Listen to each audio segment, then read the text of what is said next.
everybody. Welcome back to another episode of God Built This Podcast. I'm your host, Maxine. I'm on episode 157. I am here to just say that I, too, am a victim of Will Smith's slap. He has slapped me as well. Yes, after he slapped Chris Rock, Will Smith came to slap me. And I'm traumatized. I'm hurt. At this point, I don't know what is a woman, what is a man anymore. Like, he slapped the dog shit out of me. I'm talking about Will Smith in case you are under a rock. You know, recently the turn of events that has taken place at the honorable, quote unquote, Oscars, the Academy Awards. And we see what seemed to be an off the cusp improv or staged event. We're debating between whether it's staged or whether what took place between Chris Rock and Will Smith, whether that was actually a genuine moment. Now, what am I gonna say, y'all? At this point, you should know my rhetoric. You should know my perspective on a matter such as this. Here's what I think. I think a slap or punch did happen. Like, some physical assault did take place. Now, do I think it was all a surprise to the parties involved? No. Absolutely not. I think Chris was in on it. I think Will was in on it. I think Jada was in on it. I think maybe some of the people who sit in the first row were in on it.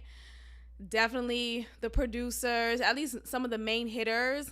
I think this was a stage event. Now, considering how Hollyweird is weird, and it's a place where a lot of things are done in your face, and it's done in a way to disguise you from the truth, or it's literally done in your face in a way for you to make you believe that, nah, this can't be really happening, right?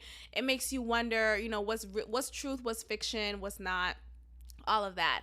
And this is an eyes wide shut matter, considering all the sacrificial rituals that take place in Hollyweird so frequently, historically. This is yet just another example of such. Now, I think about this and I think about who's to gain from this. Considering that whenever you reach a certain level in your career, in Hollyweird, in your acting career, in your music career, there is a level of humiliation or sacrifice that is done to get you there. Take it back to Jennifer Hudson. I remember this like it was like yesterday, because the news of the turn of events were so traumatic. Just listening as a viewer or just watching it on the news, I came across Jennifer Hudson years ago, and her cousin or her cousin's boyfriend, whomever it was, someone who was close to the family, killed their girlfriend, who is Jennifer Hudson's female cousin, and their child, their baby child, as well as Jennifer Hudson's like grandma or mom. And it was just this big ass event. Like, it was a slaughter of family members, of loved ones for of Jennifer Hudson. And when this took place, at that time, I was definitely oblivious and just ignorant to Hollyweird being what it is. And since then, of course, I've been enlightened. I've been aware of the things that have taken place and that take place in Hollyweird, allegedly. But this was a sacrifice that needed to be made in order for Jennifer Hudson to reach towards the next level of her career.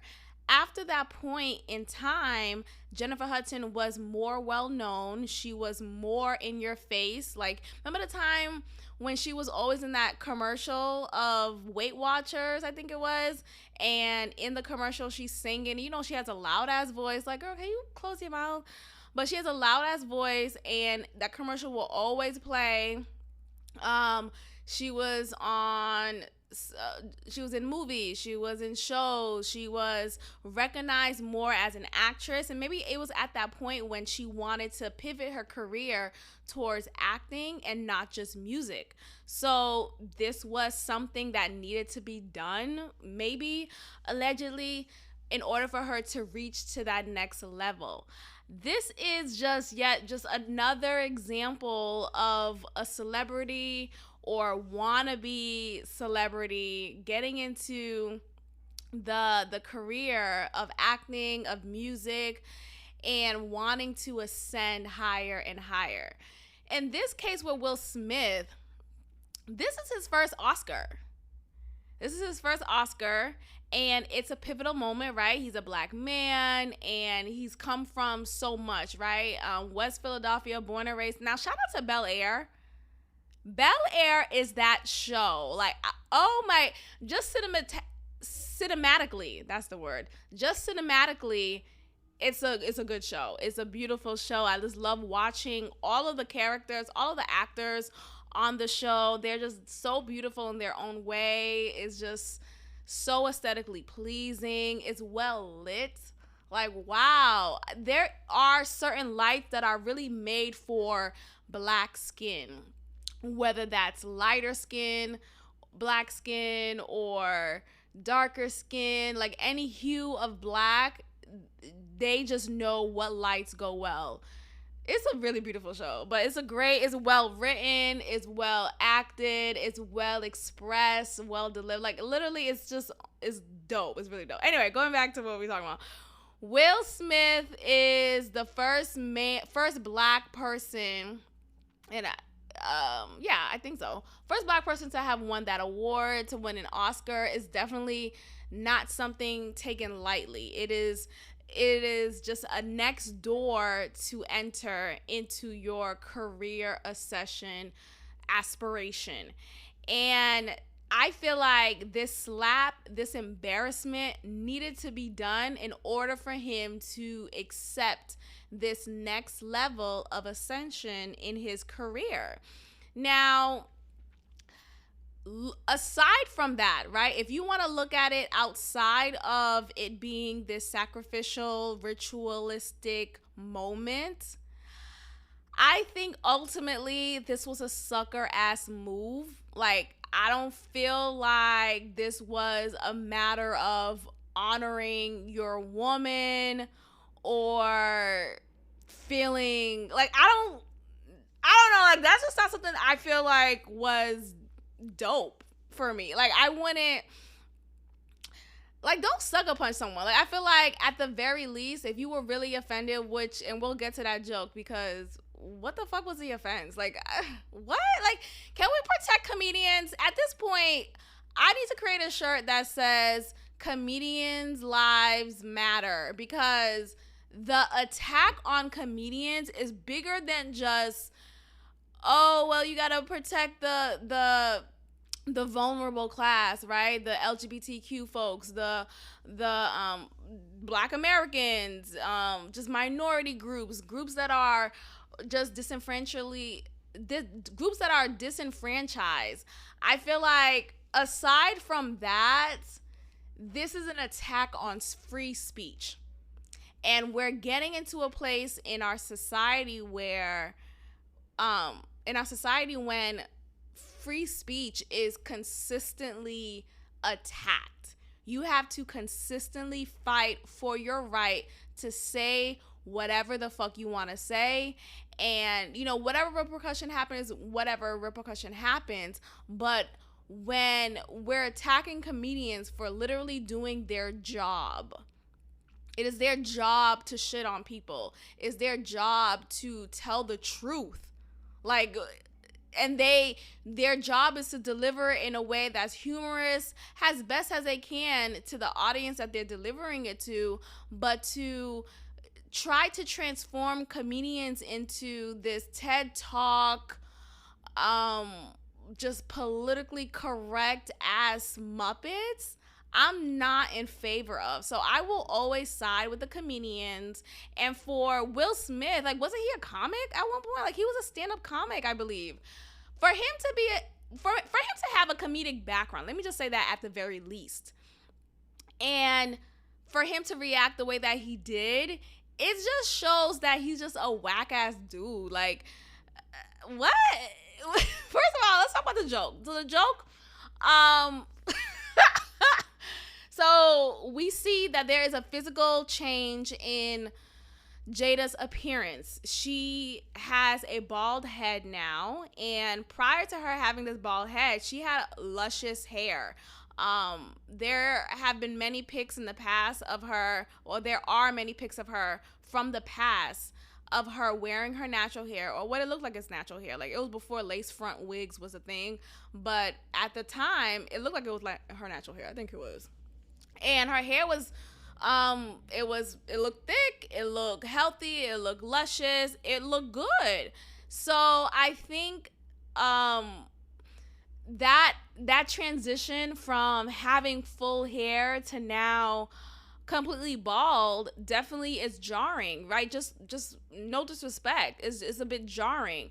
Prior to her being completely bald, though, she has always been dabbling in short haircuts, and she had periods of time when she did have short haircuts for a good stench of her career. I remember earlier on in her career, like when she was on A Different World, when she was because the show lives on, right? That's how I always look at it, right? Like, the show lives on, even though the show's over. Like, A Different World is still a different world in that present tense. Does that make sense? Like, it always lives on, just like with books, right? You don't say, Stacy was a basketball star in chapter 7, right? It's not was, it's is, because the story lives on. It's a present tense story still. Like, I don't know, that's just the nerd in me, but that's the truth. That's really how you're supposed to look at it. Like, the movie lives anyway. But yeah, in A Different World, Jada Pinkett's hair was super short, so she rocked the short haircut, the short styles. Like, it looked really good on her. Wasn't she in Menace to Society, I believe? Jason's Lyric, just like so many different shows and movies that she was a star in, and her hair was short. Her hair was short in the movie, or is short in the movie. Anyway, she just always looked good. Like, she always looked beautiful. Now, you see recently her hair is not just short, but is completely bald, like a shaven bald, which is like, it is what it is. It's fine. Like, I don't see it as a big deal. But we are learning, and I haven't really done much research on that part, but I do think she has a medical condition that explains why she cut her hair to the point that it's bald. Okay? I have sympathy for you. Like, it's fine. She is still a beautiful woman. Like, it doesn't take away from her beauty. Now, the joke that Chris Rock said was G.I. Jane, making it seem like, he said something about, like, Jada having, starring in the next G.I. Jane, because apparently there was a G.I. Jane 1 that came out. I don't watch that. But he was saying how Jada Pinkett is going to star in the next one. Now, what's interesting about that moment was Will laughed. Will was laughing. And I don't know if it was an awkward laugh or cringy laugh. I don't know, because I understand laughing in moments when you're kind of not supposed to, I guess. And you just kind of laugh to cope. I do that all the time. It's like, it's weird. But yeah, Will was laughing in that moment. So I don't know if he genuinely felt it was a funny joke, or if he was uncomfortable and he just laughs to cope.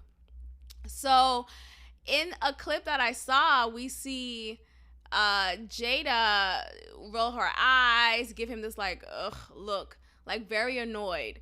And look, I get it. Like, really, you're gonna make fun of my medical condition of alopecia, allegedly. I'm not even sure if that's really the case. But she rolled her eyes. It doesn't, I don't know, like, I feel like it wasn't even that serious.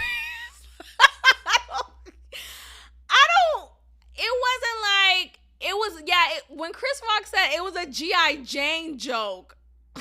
Like, really? It wasn't that serious enough for Will to have reacted the way he did. Sure, maybe Jada is fine. Look, it's valid in rolling her eyes like, really, nigga, you gonna, whatever. But, like, it wasn't like he demolished her. Like, there are worse jokes you could say. And throughout the night, though, because I watched the Oscars a little bit, only because my dad texted me letting me know that Beyonce was performing. And I'm like, I sorry? So I stopped what I was watching to watch the Oscars simply because of Beyonce. And I just, like, stayed watching it for a good 30 minutes afterwards. So I caught the host saying jokes. They're giving jokes, they're delivering jokes like they usually do. And these are three female comedian hosts, Amy Schumer, Wanda Sykes, and Regina Hall. Now, 2 black women, 1 white woman. I think they're all funny. I really do. I know we like to, well, at least a lot of black people like to, like, shit on Amy Schumer. I like her. I don't know. I like her. But anyway, so they're doing their jokes and whatever, and Will Smith and Jada, they're sitting in the front row. Like, they're clearly one of the star highlights of the Oscars because of the King Richard movie that Will Smith completed and that he stars in. So they were obviously up for grabs, right? Like, this was definitely an obvious moment that you should expect getting clowned. Like, you should know that. And prior to having the real show, the live show, the hosts are aware of the seating arrangements. Like, everything is arranged. There's assigned seating. And so the host knows who will sit where, and they create jokes. They work with a team. They create jokes to just make fun of and crack on the people who are sitting close. And throughout the night, from what I caught, the 30 minutes that I watched after Beyonce's performance, there were some jokes made about Will and Jada's marriage. And as we know, they've had quite of a scandal back to back to back. We learned of the entanglement that Jada had with August Alsina, the very inappropriate entanglement, and I share my thoughts on that. We learned of their lack of sex. I think that was something that Will Smith shared in an interview, that they have separate lives, but they stay married. Okay. We learned that, or it was alleged that Will Smith was with this white woman who he co-starred with in a movie, and he had relations with her. And then we was hearing August Alsina speak on just the trauma of the relationship, the entanglement that he had with Jada, and how he looked pretty beat up after it. So we see all of that. And of course, that was an obvious joke to be made. And I forget which comic host said the joke. I want to say it was Regina. Oh yeah, it was Regina. Regina was talking about, she was like, oh, we got to do a COVID test. It's protocol. And it was all in part of the joke. And she was calling on the men who she found attractive onto the stage, and she was saying how she has to frisk them and touch them down and put her tongue in their mouth in order to complete this COVID test. And what I found funny about that joke, not even funny, awkward and very uncomfortable about that joke, was one of the men who she called forward as, like, this attractive, sexy man was Tyler Perry. Sorry? Tyler, huh?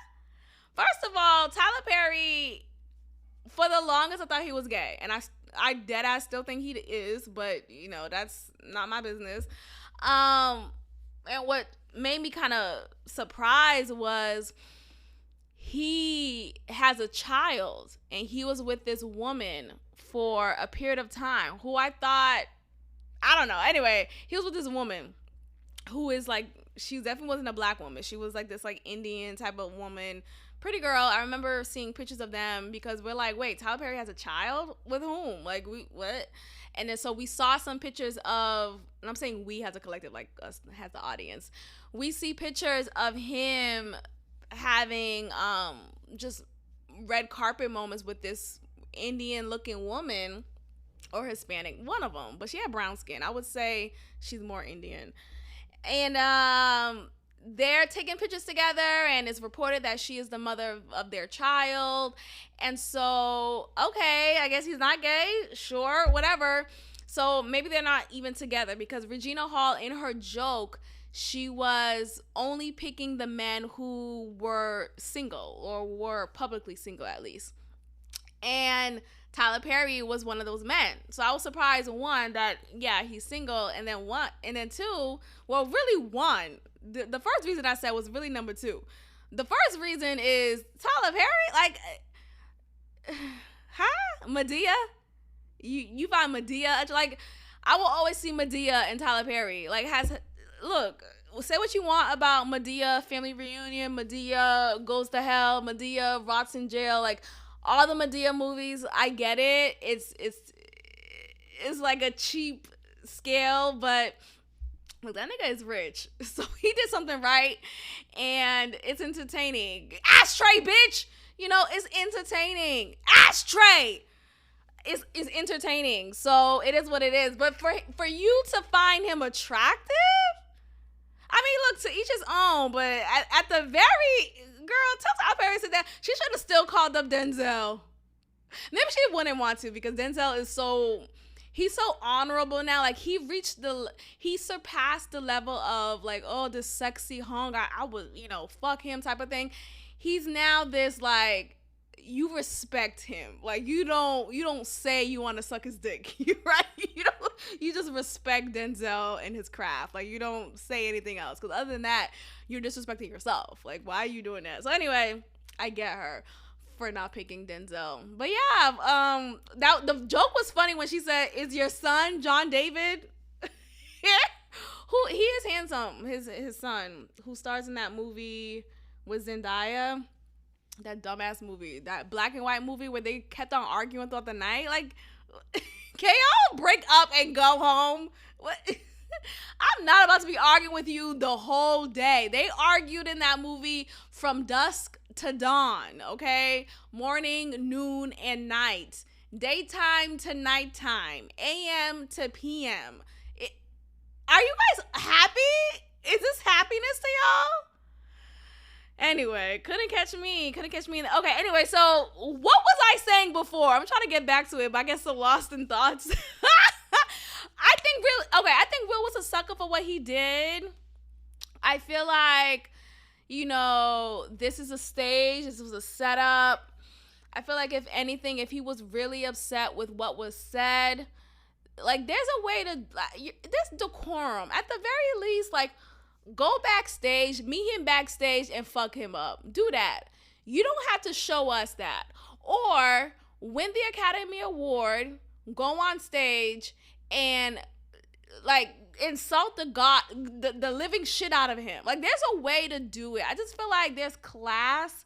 There's a classy way to defend yourself, to show honor to your wife. But anyway, like, the jokes that were made, that was what I was saying. So Regina Hall, when she was calling those men up, including Tyler Perry, okay, ashtray, bitch, she was calling up Will Smith. She was like, oh, well, considering the marriage y'all got, so she was saying something of that sort. And she was like, Will, I think it's okay for you to come up. Something like that. And then Will didn't end up going up. He stayed seated and was, like, sitting close to Jada on purpose, trying to say, like, nah, I'm gonna sit right here. I'm good right here. But he was laughing. It was definitely cringy. Like, ooh, yikes. Like, dang, you just gonna sit there in the face of your wife having an entanglement like that. You a punk, But, it is what it is. And what is he gonna do? Go up there and punch Regina Hall? But I feel like that was more of an offensive joke than the G.I. Jane joke. Like that's, come on. Like, you really offended with G.I. Jane?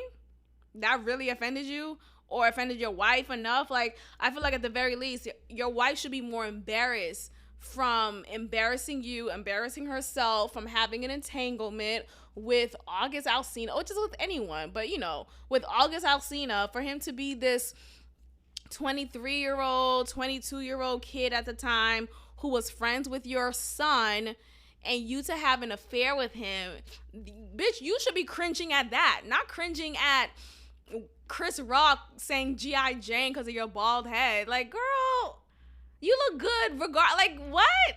I don't know. It'd be one thing if Jada, and I can't speak to how she feels in her baldness, right? Like, I can't, this one is one thing to be bald because you made a personal choice, for a hairstyle. It's another thing to be bald because it's not your choice. You literally have to, it's best for you to just shave it all off rather than having these patches of baldness, right? I get that, but I feel like at the very least, to be offended over that simple ass joke rather than offended over basically being clowned and being put on the chopping block for your completely inappropriate entanglement with a 22-year-old kid who was friends with your son.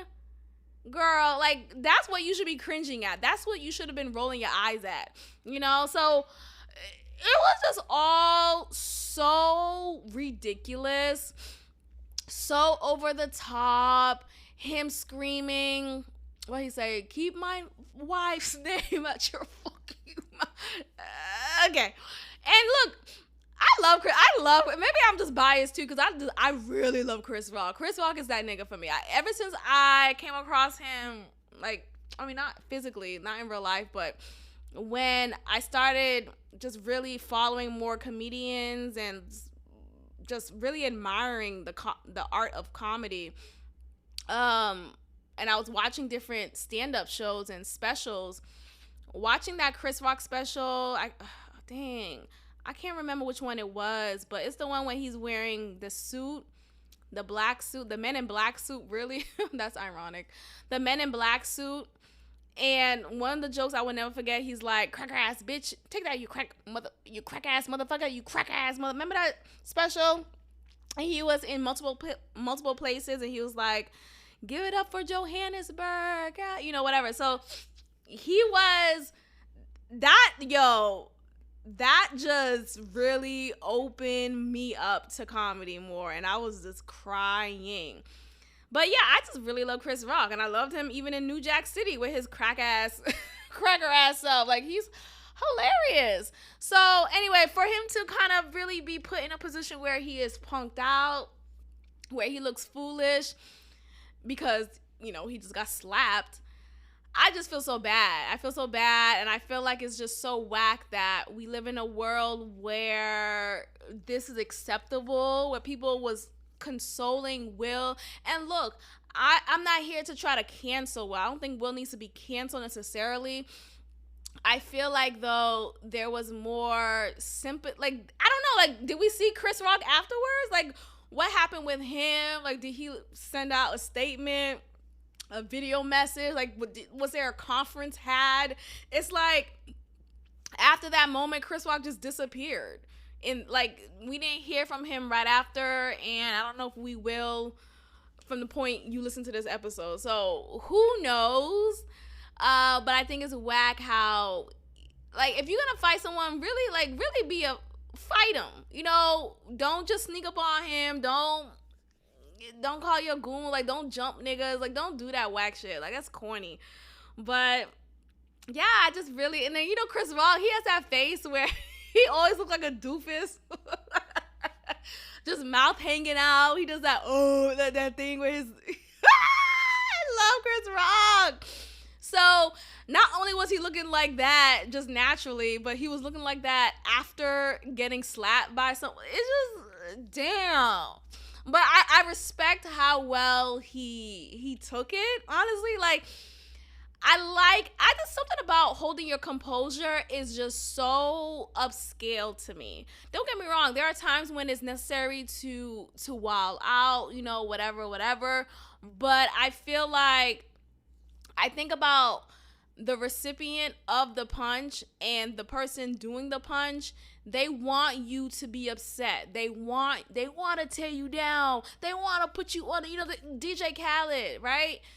And yet, when you stand tall, rise up, and you don't let that make you sweat, that is so high class to me. I love that. So I commend him on still maintaining his composure. Just be like, you know what? Yeah, you just slapped the shit out of me. Okay. That shit's dope. So shout out to Chris Rock. Shout out to G.I. Jane. Shout out to Will Smith. And shout out to you, August Alsina. Like, shout out to you. I just feel like this whole buck ass, like, what was he trying to prove? I'm from West Philly. Okay.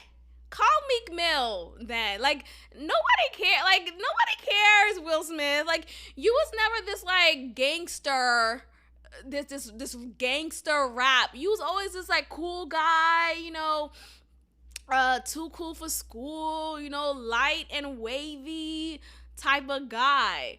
So this whole, like, I don't know if he's trying to present himself as this, don't fuck around with me type of nigga type of persona, but that would never work in my opinion, because he's always presented himself as the complete opposite. So okay, like, am I supposed to take you seriously right now? Like, okay, Will, sit down, Fresh Prince. It's just ridiculous. Will, to me, needs to, like, he should have bucked up at August Alsina. And maybe he did behind the scenes, but I feel like how twisted August Alsina is, August Alsina would have said something. Like, he would have definitely revealed, yeah, Will came up to me man to man and he shut it down, or, but none of that was said. So who knows if Will ever handle that. But, with all that being said, though, I do appreciate a man defending his woman. Now, defend me appropriately, though. Like, I think a joke like that, I don't think it's that serious. But, again, look, if she was really upset, sure, but I don't think it constitutes for that reaction. I don't think it was well proportioned. His reaction to that joke was not well proportioned. I don't. I think maybe a conversation afterwards, and if that conversation gets heated, sure, let it go to where it goes. But it wasn't like he said her pussy smell, or, he didn't call her a hoe, he didn't call her a bitch. I feel like those type of things, calling me out of my name, right? If someone calls your woman, considering if you're a man listening to this, calls your woman out of her name, right? Like, disrespects her, like dog shit disrespect. What Chris Rock said wasn't disrespectful. It didn't warrant that type of response. Again, if Chris Rock said something that was definitely disrespectful, that was completely out of line, okay, it could be different. But this did not warrant that at all. So, all in all, I am just here to share that I too am a victim of Will Smith's slap, and I'm gonna press charges. Now, moving forward, let's get into this very important question that I feel like shouldn't even be a fucking question, right? Because boys have a penis and girls have a vagina. Okay, shout out to Kindergarten Cop. Let's get into this question that Senator Blackburn asked Ketanji Brown Jackson, and let's discuss. Can you provide a definition for the word woman? Can I provide a definition? Mm-hmm. No, Yeah. I can't. You can't? not in Okay. this context. So you I'm not a believe the meaning biologist. of the word woman is so unclear and controversial that you can't give me a definition? Senator, in my work as a judge, what I do is I address disputes. If there's a dispute about a definition, people make arguments, and I look at the All right. law and I decide. So I'm not. The fact that you can't give me a straight answer about something as fundamental as what a woman is underscores the dangers of the kind of progressive education that we are hearing about. So, has you heard Ketanji Brown Jackson cannot define what a woman is because that is the job of a biologist? What in the actual fuck? Huh? I'm sorry? What are we talking about? Now, what I find so disturbing about just the state of the world is the consistent attack on women and on girls. There is a consistent attack against us, me, women, girls at any age, whether it's reproductively, whether it's genetically, whether it's mentally. There are so many angles of attack set against us because of the fact that we can't produce, right? We can't produce life. It's because of us there is life. And when I think about this question and the fact that it was asked, now the argument, what I'm hearing on the other side is that, why was this question even asked? And this is just another example of a Black woman in a workforce where she's constantly challenged, and this is what it looks like to be Black in America, and you're working in a space where your identity is continuously challenged because of the color of your skin, right? Your qualifications, your everything is continuously challenged simply because you are Black, whether you're a Black man or a Black woman, etc.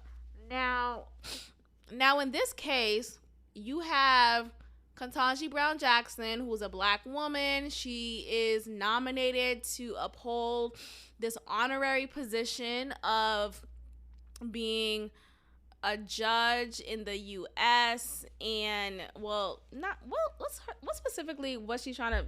U.S. Supreme Judge, and U.S. Supreme Court judge. And so she's nominated by President Joe Biden. And in the process, she has to go through a line of questioning. Now, I don't know if she is, prepped for it, right? Like, is she told that, hey, these are the types of questions that you'll be asked, prepare for it however you please. But either way, she's asked this question, and it's an expectation that she will have to answer a plethora of questions to demonstrate her qualifications, her basic understanding of the law and how she plans on delivering the law, etc., etc. Now, I get the argument of that, right? That you are constantly challenged when you're in an environment where you are of the minority. I get the gaslighting. I get the effects of feeling like, dang, am I not enough? Like, do I really deserve this role? This whole imposter syndrome kicks in, etc., etc. I get that. Aside from that, though, we're missing the fucking point. We're missing the point because I think that's the easy card to play. I think it's such an easy just conversation to have instead of the actual conversation of the consistent attack against women and girls. All the time. Back and forth, I'm seeing, I'm reading, I'm consuming content that is consistently attacking the essence of a woman. Now you have here a question being posed, what is a woman? Now, the argument again I'm hearing is, why did she even ask that question? Why is that question even being asked? Why is, Senator Blackburn putting Ketanji in a position where she feels like, I'm going to ask you this simple or pointless question? It's not pointless. It's not pointless because of what Senator Blackburn just said. We are in an era where progressive education includes changing pronouns to fit whatever feeling the child has, whatever is being pushed upon the child to feel, and say, hey, even though I'm a boy, I feel like a girl today, therefore address me as such. So you have this push to create confusion on one's gender identity, to create chaos and separation between parent and child, to push this agenda of anyone could be a girl, and even saying girl is offensive, even saying woman is offensive, right? I'm hearing now more of a push to say birthing persons, y'all. This is not a lie. I think AOC said this not too long ago. Instead of saying women or mothers, she instead is saying birthing persons, people with vulvas. So they're erasing women. They're erasing what it means to be a woman. I remember being younger and looking forward to the day I could call myself a woman. Looking forward to the fact that I am going to progress into the woman I am today. And I was so excited for that moment in time, in that transition in my identity from being a girl, a young girl, an adolescent girl, to now being this woman. And that being taken away from young girls today is what I find the most disheartening, is what I find to be most disturbing overall. Like, young girls, they look up to their mothers, they look up to their older female cousins, they look up to their aunts. And these women in their lives hold such a resonance for them. And they look forward to the day when they can become that woman, in whatever capacity that looks like for them, whether it's a career woman, whether it's a mother-focused woman, etc., etc. I hate that is being taken away from our young girls. And now that question being asked, instead of looking at it as the seriousness that it is, a lot of people are pushing it aside, like, oh, why did she even ask her that question? And they're not seeing what's happening to our girls. They're not seeing what's happening to the women out here who have to shy away from saying, I'm a woman. Just recently, Adele won an award she won an award at this award show, and she was saying how she's proud of being a woman. And at this award show, I think it's definitely more like queer focused or whatever. And so you have a lot of men wanting to be women, but they're not. Hello, is the mic on? But they're not. And because they know they're not women, they want to make you feel bad for being who they want to be, yet they can't be, no matter what. No matter what. No, I'm sorry. No matter what, you can't. You could act, you could put on this facade, you could put on the dress, you could even change your genitalia. The original copy of you was a man. Like, at the very least, it was a man. So to be mad at natural born women, now I have to say that now, which is already still disturbing, because it's like, women used to just be enough to say. But now you have to be specific, because there are trans women who want to just be called women, right? I stopped following, or I stopped being subscribed to a YouTuber because it was this black woman, this black feminist woman. I don't know what. I liked her commentary on some things, and it was just like entertaining to watch her talk. But she sounded so like very high class and educated, and she graduated from Harvard, and just very like, okay, this is dope black woman.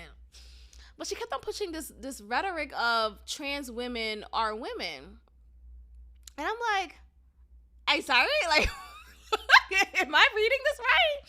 Am I hearing correctly? No, you're not. No, you're not. But you're not, though. You're not. Like, what are we talking about? Is the mic on? Trans women are trans women. Trans men are trans men. And that's fine. Keep it at that. But don't conflate the two, because now you're making me question, well, what the fuck am I then?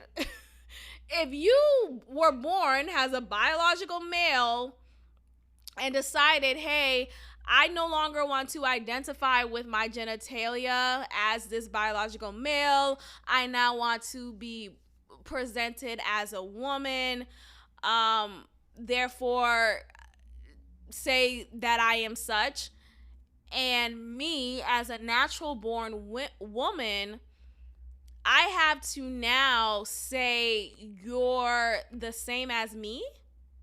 But I was born naturally as a woman. Like, nothing had to be doctored. I didn't need to go through a moment of psychological warfare and determine this is my new identity. Like, I am just as I am, and that is a woman.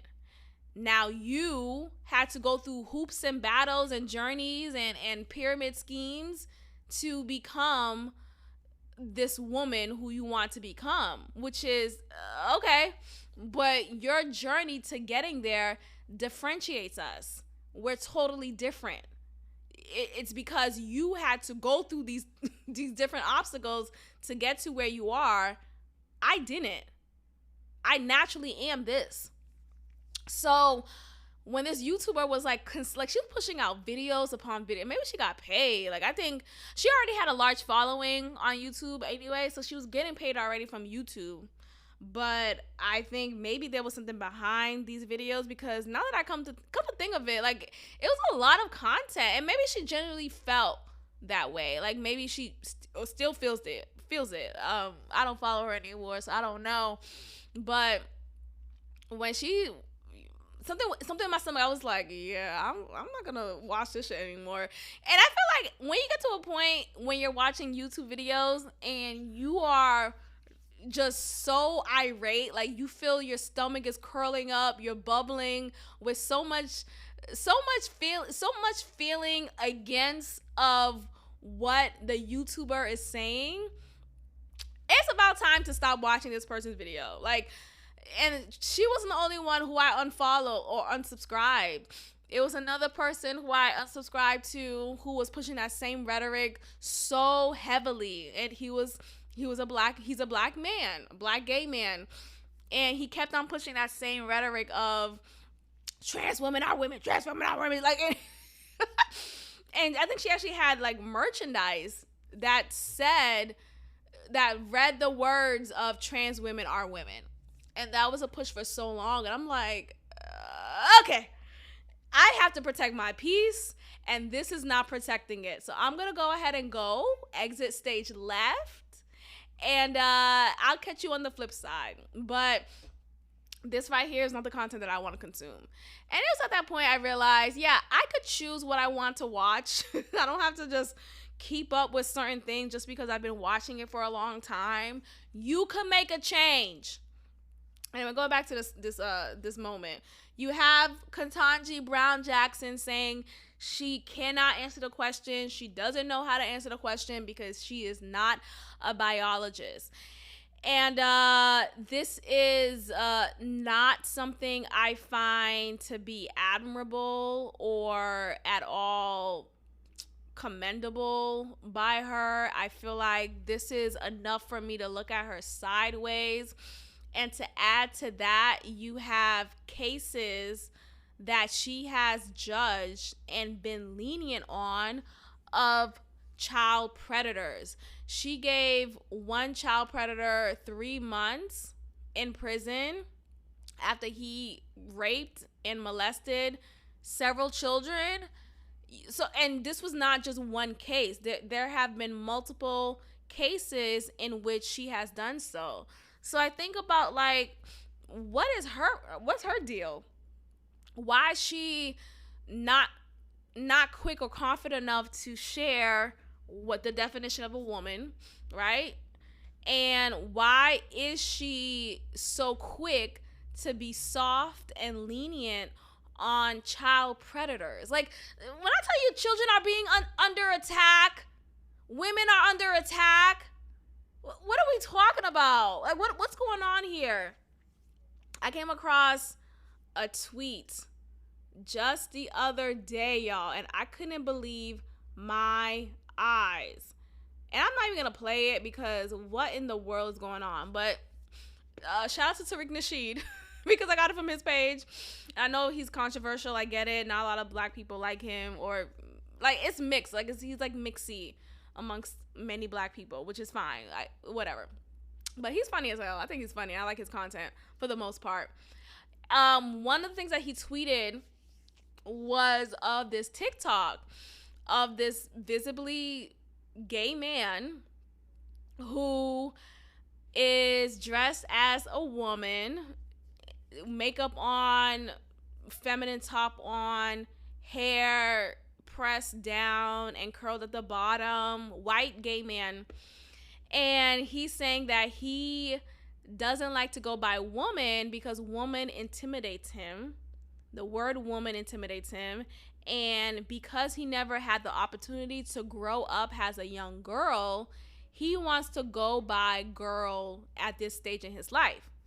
This is a man, y'all. Like, he's probably in his 30s.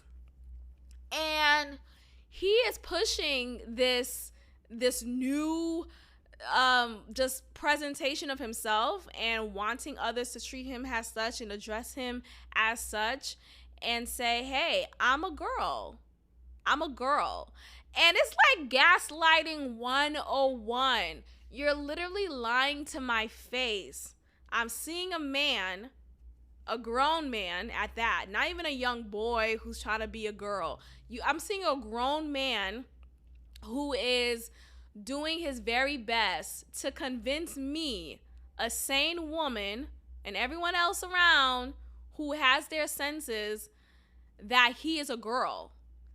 And so he's wearing this like very like crop top, and he definitely is looking youthful. So mentally, he's convinced, or he convinced himself, that he is in fact a girl. So a girl, being that he's underage, he thinks he's underage. He's not old, but he's an old enough man to where this is troubling. This is very troubling, because what's next? What's going to be next? He's going to want to have relations. He's going to have a crush, right? On a little girl, a little boy who's an actual little boy and an actual little girl. Next thing you know, he's close to them. Then he molests them, rapes them. Like, it trickles down to that. That's what it trickles down to. So I think about going back to that question, what is a woman? You have this obvious man telling you, no, I don't even want to be identified as a woman, right, who's of age. I want to be identified as a girl, and I want relations as a young girl with young children. It's disgusting. It's very much disgusting. So I am not obviously on the bandwagon of Ketanji Brown Jackson. I get it. She's a black woman and this looks great, right? It's the optics again. Here we go again with the optics. Same when Kamala was sworn in. Okay, black woman, great. Yippity. What that mean? She's still not married to a black man. Hello? And then I wasn't surprised at all when I found out that Ketanji Brown Jackson is married to a white man. It's like all of these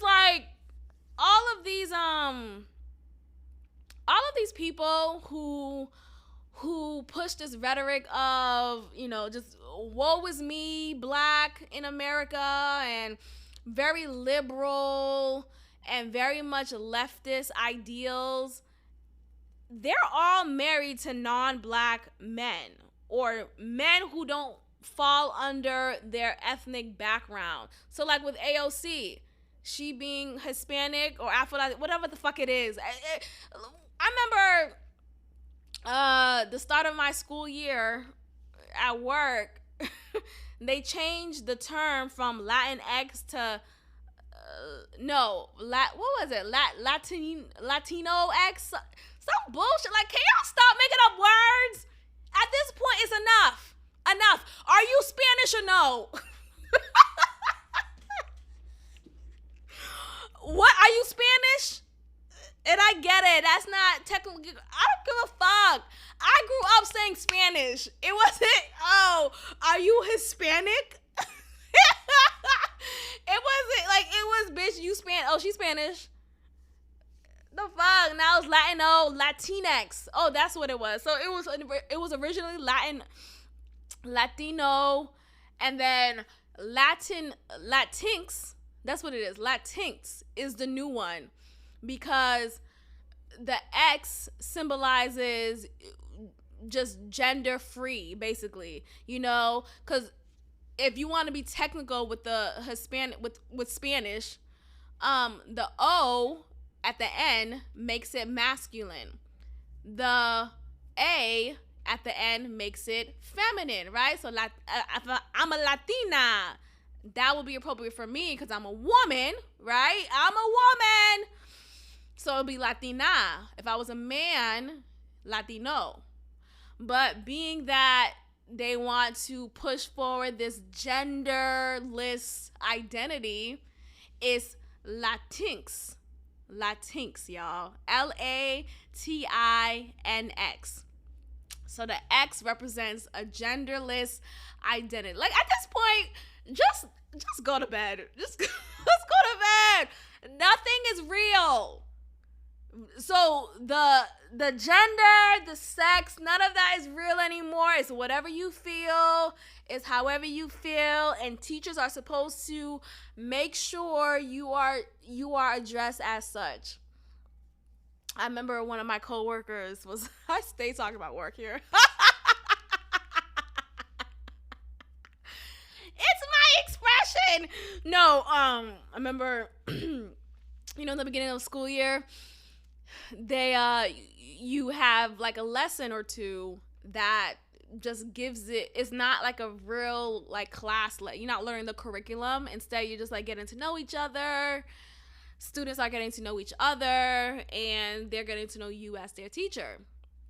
One of my coworkers, she created this questionnaire, and it's what's your name, what's your favorite color, what's your hobby. And one of the questions was, what pronoun do you want to go by? And when I tell you, I rolled the fuck out of my eyes. I'm looking at her like, I'm not giving this. If you want to give this to your class, so be it. I EYE will not. I'm not doing that bullshit. Like, don't bring that shit over here. Black woman. She's a black woman. It's just like, girl, what the fuck? If you want to come out, then come out. Like, just come out. Because I create a safe space, clearly, right? No, I mean, look, come out. That's fine. But the point is, don't come over here with that whole gender confusing shit. No. If you already, as a child, want to be identified as a particular way, we'll have a conversation. We'll work with that, sure. But I'm not going to present you with that option simply because it's fucking performative. It's fucking performative. And I feel like it's performative because it's like, how can I present that I'm this so all-inclusive, nothing matters, is whatever you say? And oftentimes you have kids not knowing what the fuck is going on. They're just doing whatever they need to do to be popular, to be cool, to be trendy. They don't know left from right yet. I'm not gonna focus on your pronoun right now. Let's know how to write a thesis statement. Okay? What's your name? I'm gonna call you by that. I'm not gonna focus on the pronoun. Like, we're focusing on the wrong things. So when when my colleague gave me that damn questionnaire, she was just sharing it like, hey, I'm using this for my class if you want to use it. I read it. I'm like, no, thank you. Girl, sit the fuck down. Get out my face with that bullshit. One thing about me, I'm gonna ask the question, right? And what I mean by that is, like, I'm never going to lay down and take it. I'm a challenger. I'm gonna hold you to the fire. I'm not just gonna shut up and dribble. That's not who I am. I just can't be that way. I think my let me not be specific, but I feel like there's like some tension going on, because I feel like even if you are of a superior position than me, like, you're not gonna punk me. I don't give a fuck who you are. I don't care what elite position you have. You're not doing your job right. And you're not going to make me do your work and make me just do it because, oh, you're at this superior position, right? You're technically a boss of mine. I'm not going to shut up and take it. No, I'm going to challenge you. We're going to have a conversation. I'm going to say no. I'm going to say, hey, this was already done. I'm going to, like, that's just who I am. Like, I've always been this way, and I'm not changing. And I feel like you have a lot of these, like, punk-ass motherfuckers who, that's not super passionate, right? But this just happened. But you have a lot of punk-ass motherfuckers who are quick to be like, yes, massa, right? You know, yes, I'll do whatever you say. I'll write this 5-page paper for you, when you don't need to, or this doesn't make sense. If something doesn't make sense, I'm going to ask a question. Can you clarify this for me? Could you make this make sense for me? Because it doesn't make any sense. And I think when you have an environment of people who are quick to just shut up and take it, it makes me look like the aggressor, because I'm going to be like, I'm sorry, no, I'm not doing that. You're telling me to do your job? Oh, I'm not doing that at all. Like, I don't give a fuck how old you are. I don't care what position you have. No. The answer is no. Ask straight, bitch, no. That's the answer. So that's that on that. Let's get into this last topic of why I feel like homeschooling is going to be my choice moving forward when I have children. Because I don't know, like, there's just so much propaganda. And I think about my colleague who passed out that questionnaire asking what pronoun do you go by. I would hate if my child is at school and she has to answer a dumbass question like that. I would hate if my child is at school and this genderless identity is being pushed at her or him, right? And I just don't, kids are so influenced, so easily influenced. And they're such sponges. They're so precious. Oh my gosh. I have these group of advisory girls who I just adore. But, you have relationships with different kids, like, or just people in general. Like, naturally you will flock more to some people, and naturally you won't with some other people, or naturally have more of a connection with some girls, whatever, or some people in general, right? It's just a human thing. And a few of my advisory girls, I just love them so much. My heart is like, every time I see it, I just smile, like, hey girl, like, they're just I love them so much. And I think about just how they're navigating in this world, and I'm just their advisor, right? And I worry about some of the things that they have to face, or that they're already facing in the world that we're in today. Now, if they were my children, oh my God, I would be worried sick. I would be in that school. I feel like I would be a helicopter parent because I just want my children to be geared correctly. I want them to not fall for the bullshit. And of course, I want them to think for themselves. Like, I don't want to push upon them my beliefs, right? But I feel like at the very least, I want them to be children. I want them to be comfortable in their skin and not feel like they have to suddenly become someone else, become a whole new gender in order to fit in. You know, I feel like what's becoming more of a minority now are for kids to be queer than not queer. Like, I feel like it's a minority now to be heterosexual.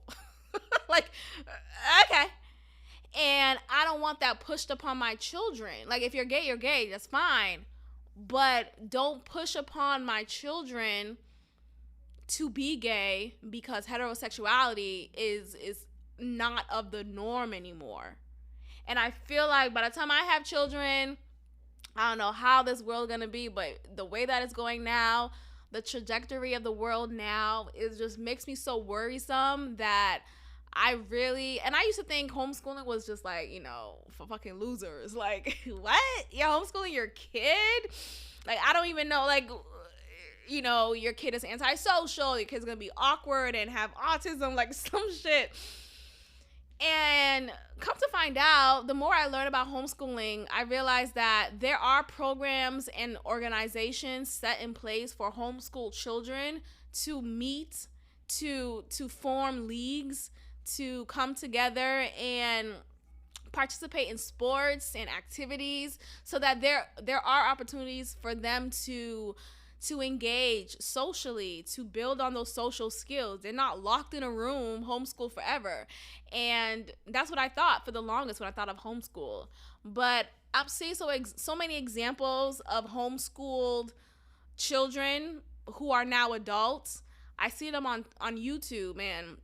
The way that they think, the way that they are so just so present in their own thoughts, and they could critically analyze, and they could just think for themselves.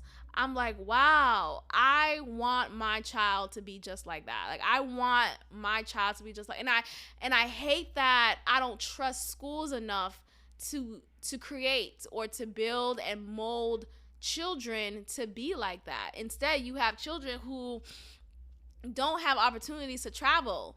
You know, schools don't fund that anymore. Like, there aren't programs and resources available in some schools to allow children, to allow their students to travel the world, to study abroad. And before college, I'm talking about high school and middle school. Like, I think that should be an opportunity presented to students, not just a college thing. Oh, I'm studying abroad. I think that's cool too. But prior to that, there's so much to life. There's so much to learn. And it's not just contained in a classroom. And so when I homeschool my children, which I feel like that's going to be the wave, that's what I'm going to do, you know, when that time comes, that is what I see myself doing, as far as like, okay, we're going to travel the world, and the world is your teacher, really. I'm here to guide you. I'm here to assist you. I'm here to teach you the basics, etc. But I want you to understand different cultures and different languages and all of that. So I came upon this thought because there's this tweet that I came across of a first grade curriculum that is done at Washington State, at the school district. I'm not going to say the name of the school. And in this tweet, you see a presentation, a first grade assignment. Okay, these are for first graders. A first grade assignment that is about gender and pronouns. And so you have she and her for girl, you have he and him for boy, and then you have they and them for neither or both. And under this, like the umbrella of this, is pronoun. And I'm looking at this. And then the background image of this presentation slide is the rainbow color. And I'm looking at this, I'm like, this is in first grade. First grade. Just like, what in the world? Why are first graders, do you even know your shapes yet? It's like they do know by that time. But this is like so ridiculous. So I feel like as soon as if I see any of that, I'm pulling my kid out immediately. Okay? And so you have they or them, that's identified specifically for neither or both. I mean, at this point, what is grammar? You want to ask what is a woman? What is a grammar? What is grammar? That should be the next question, because my God, today. So yeah, I just think at this point in this world, we have to be very careful with our kids, with our girls, with our boys, with our women, because this attack is so strong. It's going at them, at us in so many different ways. And it's just disturbing. It's very disturbing at the very least. But and anyway, I'm gonna go ahead and end it here. I'm gonna go ahead and complete this lawsuit that I'm gonna, file against Will Smith for slapping me after Chris Rock. And I thank you again for listening. I appreciate each and every listen. Let me know your thoughts by clicking the link in the description box that allows you to share a voice note. And in that voice note, I will hear your response, and I will share it in a future episode and respond to it. So if you're interested in doing that, check out the description box and do so. I will check in with you guys next time. Peace. Thank you for tuning in to another episode of God Built This Podcast with your host, Maxine. Be sure to leave a review, give me 5 stars, and of course, subscribe. Also, follow God Built This Podcast on Instagram at God Built This Pod. God bless.